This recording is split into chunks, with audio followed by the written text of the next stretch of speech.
Good afternoon. It is an honor to be here, and thank you for inviting me. In 1994, during my time in Washington, the most secret documents, the PDB, President's Daily Brief, was produced every morning and sent to the White House by an armored car. It was distributed to only 6 officials, 4 of them Jewish. Everyone but the president and the vice president. The PDB is so secret because it names sources. Another version without sources is more widely distributed. 7 of 12 senior directors at NSC were also self-identified Jews. In addition to the special assistant to the president on the National Security Council, Richard Shifter, who spent a few years before as Assistant Secretary of State for Human Rights. I'd also like to mention here that Elliot Abrams, who is with us today, among his many positions in American government, served as the NSC Senior Director for Democracy, Human Rights, and International Operations. At the State Department, the situation was similar. Almost every official who dealt with the Middle East was Jewish, and the Bureau of Democracy, Human Rights, and Labor also remained in friendly hands. In 1994, during Operation Uphold Democracy in Haiti, I asked the State Department spokesman to arrange for me to speak to the Haiti desk. He told me that there was not such a desk, but the Haitian issue is handled by the Human Rights Officer, Yuda Mirsky. I hadn't met Yuda before, and when I called his office, the secretary had a very difficult time understanding and taking down my name. Suddenly, a voice interrupted, and in very good Hebrew said, "Boker tov, ma ani yachol la'asot bishvilcha?" For a second, I was confused. Had I mistakenly called the Israeli Ministry of Foreign Affairs? I asked him in Hebrew if we had met before. No, he answered, "But I read you every morning." Astounded, I asked him how he had such a great Hebrew. He said, "I was a rabbinical student at Rabbi Zamital and Liechtenstein at Yeshivat Aretz Zion." This was Yuda.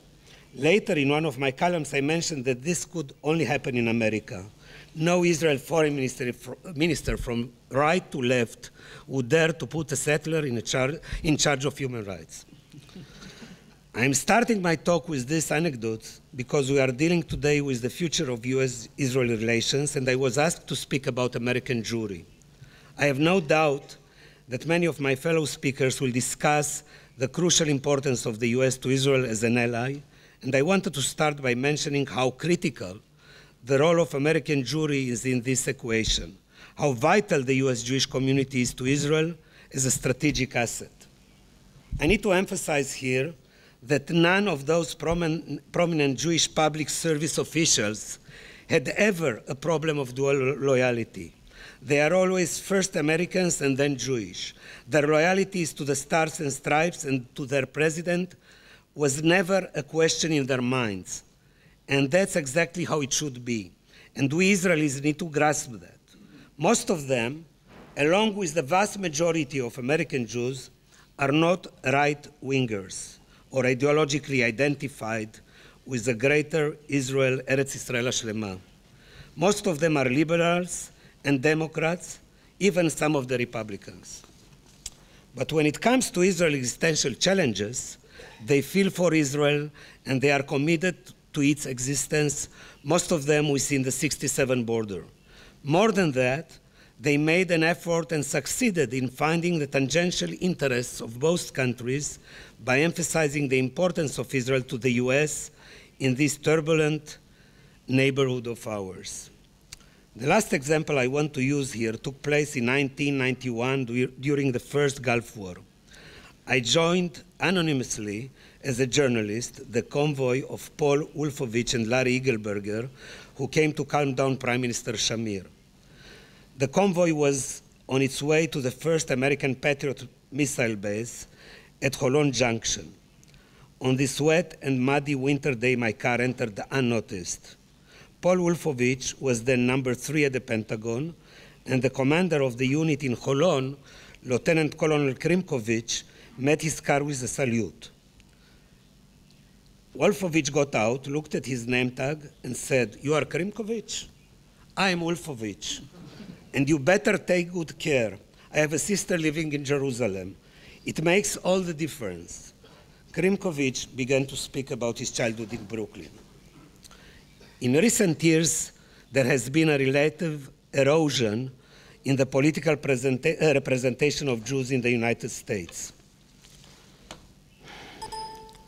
One second. No.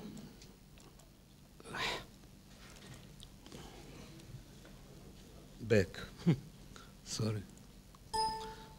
It's number 2. This is it. In the past 6 years, since 2009, the number of Jews in the House of Representatives has dropped from 31 to 19, and from 14 to 11 in the Senate. The Jewish community still enjoys a comparative advantage in its political representation, while there may be some correlation between the numbers and the decline in the strength of the Democratic Party, for which a majority of Jews have traditionally voted. It is possible that this phenomenon also reflects a weaker inclination among younger Jews to seek political or public service careers. 2015 is much different than 91 or 94 or even 2013. In 2015, there are no identified Jewish officials in the decision-making circle on the Middle East. There are Jews in very high positions who no doubt care deeply about Israel's existence, but they are mostly in charge of the financial aspects of the US government, from Jack Lew to Janet Yellen to Stanley Fischer. This is not only about Obama, but speaks to a broader trend in American Jewry. If in Israel we detect a trend that more Israelis are supporting the Jewish character of the state than its democratic character, in the US there is a mirror opposite image that shows American Jews are more connected to their American roots than their Jewish ones. This may set off a distancing phenomenon, which based on our work seems to be exaggerated in the discourse, but the trend must not be neglected. American demographics are changing, and this impacts American domestic politics. Jews appear to be increasingly attracted to careers in business and finance and are becoming less significant in politics and in public service generally. Not that the financial sector is without influence. Jewish influence is still very significant, and as I can imagine, in Professor Gilboa's presentation, we'll learn more about it. American public opinion, which is in general still favorable with respect to Israel, especially in the older generation. This is mainly based on the core values that are common to Israel and the United States, and which were very much consolidated by the perception that American society is based on Judeo-Christian foundation.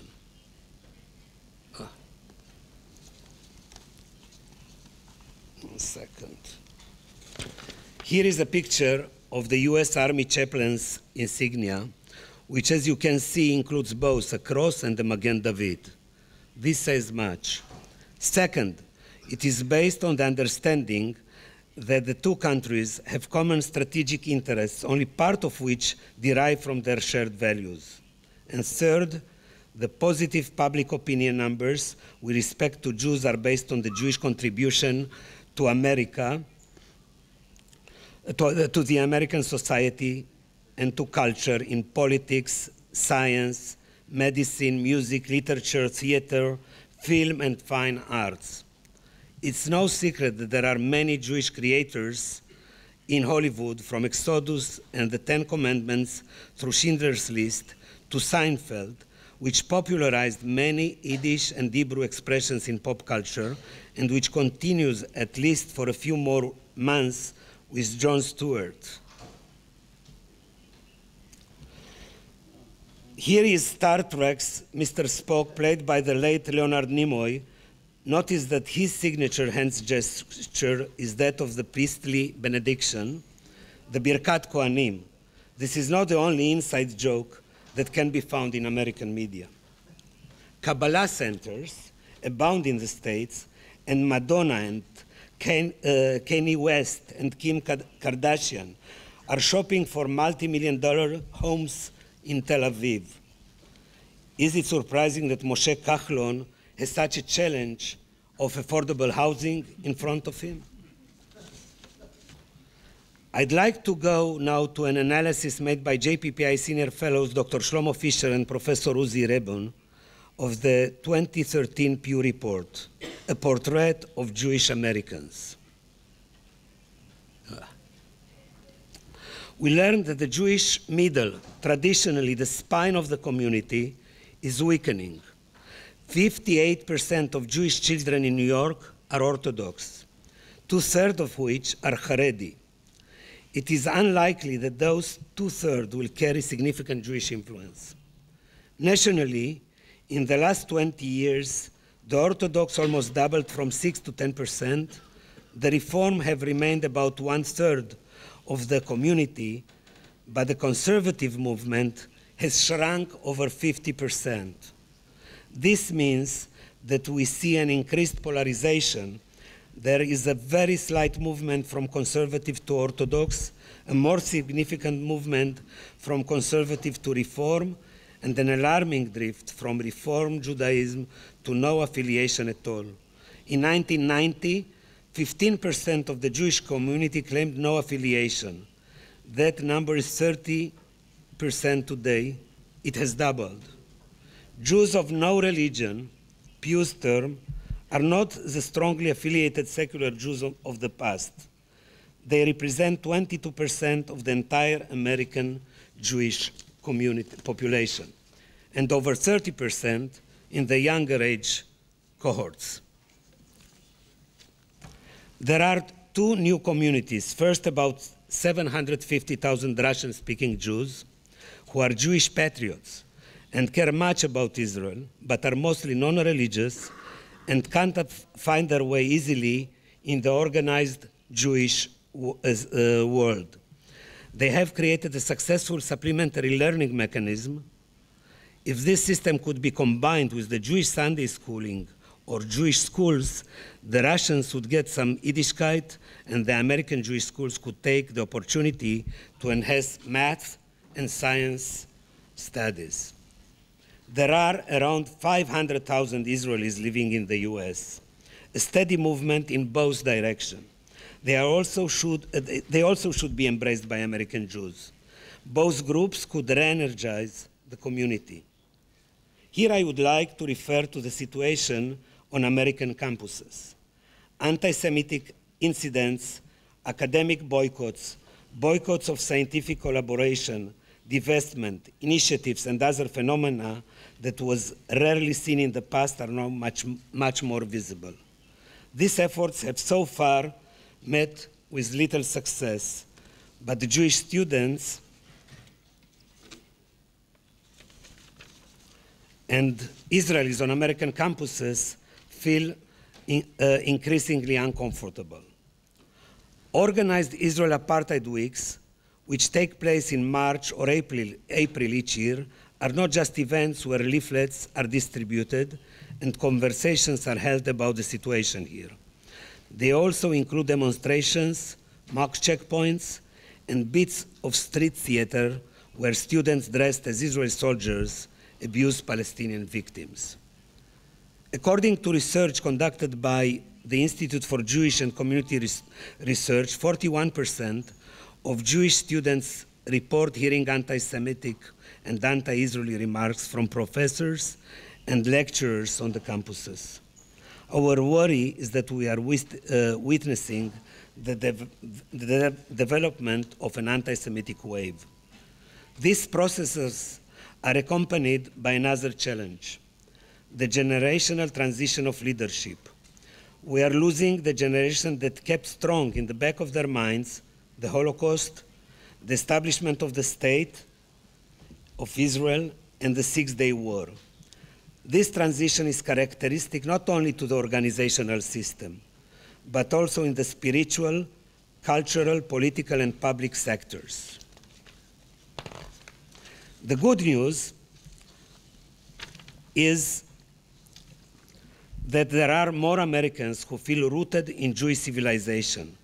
The bad news is that the connections are weaker.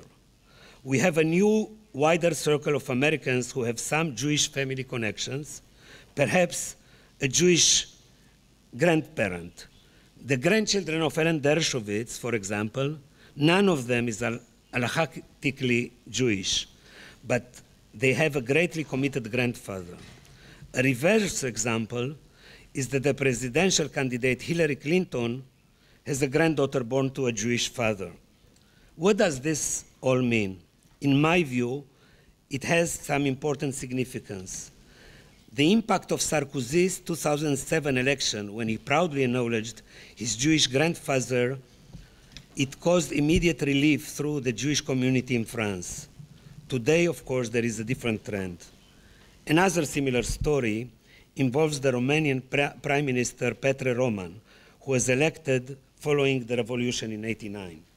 I covered that revolution as a journalist, and when I asked for an interview with the new Prime Minister, his approach was, that happened a few months later, was astonishing. It was late at night when I entered his office. He was already exhausted, and it was about to catch a flight back home. He invited me to sit down and asked how I would like to conduct the interview. It depends on your time, I answered. We could discuss Romanian politics, the revolution, your efforts to become part of the European Union. That won't take very much space because Israelis are already not so interested in any of that. He looked at me surprised and asked, what would you like to discuss? So I told him, frankly, my last question will be about your Jewish roots. It depends on your time. Do you want to go around or go straight to what will make my headline? He smiled and said, so let's go directly to it. By halacha, he used the Hebrew word. I'm not Jewish. When he was young, my father was a very committed communist. When he was young, he went to fight against Franco in Spain. He fell in love with a beautiful Spanish lady, a Catholic. He brought her to Romania and married her. He started his military career and became a general in the Romanian army. My mother soon engaged in the social life of Bucharest. They didn't have much time for us. I grew up in my grandfather's home, and he was a rabbi. So I am a Catholic with a Jewish heart. There is a significant number of Sarkozys and Romans in American society. We don't know their numbers, but they are a real opportunity for us. To summarize, the main challenges facing American Jews are the diminishing American middle, which invites a unified effort by the Israeli government and the committed Jewish community to invest in education and to engage Russian Jews and Israelis in their activities. 2, the challenge of generational transition of leadership, which should be approached with a comprehensive effort invested in young elites in every field I have mentioned. The situation of on American campuses, which depends not only on PR and Asbara, but also on policy decisions made by the Israeli government. And last but not least, the third circle of non-halachically or identified Jews, but Americans with Jewish roots or new branches that should be encouraged to become Jewish civilizational advocates and supporters of the Jewish people, its values and its thriving. As a Jew, an Israeli, and a Zionist, I count the strategic assets of the Jewish state in this order. Number 1, Dimona. I do not refer only to the textile industry, but our military and deterrence capability in general.